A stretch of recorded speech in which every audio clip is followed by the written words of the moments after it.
पंढरपूर नगरपालिकेत उपनगराध्यक्ष पदावर हटके खेळी, निष्ठावंतांना डावलून नवख्याला संधी, वडार समाजाची नाराजी दूर करण्याचा परिचारकांचा डाव, भालके आणि परिचारक हे एकाच संघात असल्याचा संदेश।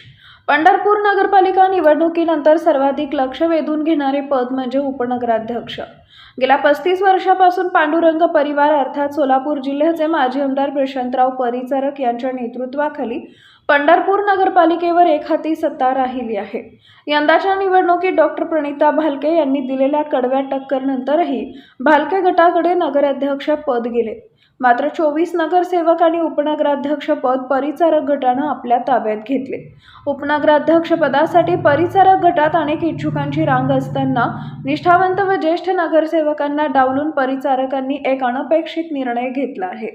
स्वीकृत नगरसेवक पद कोळी समाजाला देऊन नाराजी दूर केल्यानंतर आता वडार समाजाची नाराजी कमी करण्यासाठी नगरसेवक महादेव धोत्रे यांना थेट उपनगराध्यक्ष पदाची संधी देण्यात आली आहे।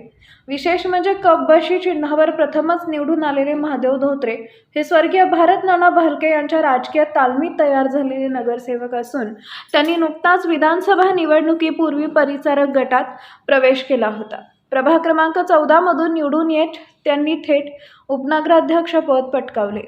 उपनगराध्यक्षपदाच्या शर्यतीत तमा घोडके, अमोल डोके तसेच दलित समाजातील हॅट्रिक नगरसेवक राजू सर्वगोड यांसारखे बलाढ्य नावे असतानाही त्यांना डावलण्यात आल्यानं परिचारक गटातील अंतर्गत नाराजीची दबक्या आवाजात चर्चा सुरू झाली आहे। दरम्यान शहरात अशी ही चर्चा रंगली आहे की एकीकडे डॉक्टर प्रणिता भालके यांना रोखण्यासाठी स्वीकृत नगरसेवक पदाची जबाबदारी शिरसट यांच्याकडे देण्यात आली आहे, तर दुसरीकडे उपनगराध्यक्ष पदावर महादेव धोत्रे यांची निवड करून भालके आणि परिचारक हे एकाच संघात असल्याचा संदेश देण्याचा प्रयत्न करण्यात आलाय। उपनगराध्यक्ष हा पदाधिकारी डॅशिंग आणि आक्रमक असावा अशी अपेक्षा पांडुरंग परिवारातून व्यक्त होत असतानाही परिचारकांनी घेतलेला हा निर्णय अनेक राजकीय संकेत देणारा मानला जातो आहे।